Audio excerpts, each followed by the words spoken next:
Bangladesh recondition vehicle importers and dealer association বারভিডার সাথে আমদানিকৃত রিকন্ডিশন গাড়ি, অ্যাম্বুলেন্স সহ মোটরযানের শুল্কায়ন সংক্রান্ত বিষয়ে মোংলা বন্দর কর্তৃপক্ষ ও মোংলা কাস্টমস কমিশনারের সাথে দুটি সভা হয়েছে।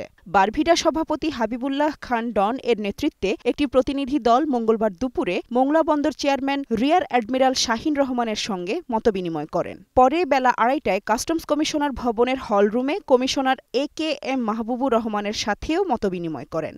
এ সময় বারভিডা নেতৃবৃন্দ জরুরি স্বাস্থ্যসেবায় নিয়োজিত আমদানি করা অ্যাম্বুলেন্স শুল্কায়ন বন্ধ রয়েছে তা চালুর দাবি জানান।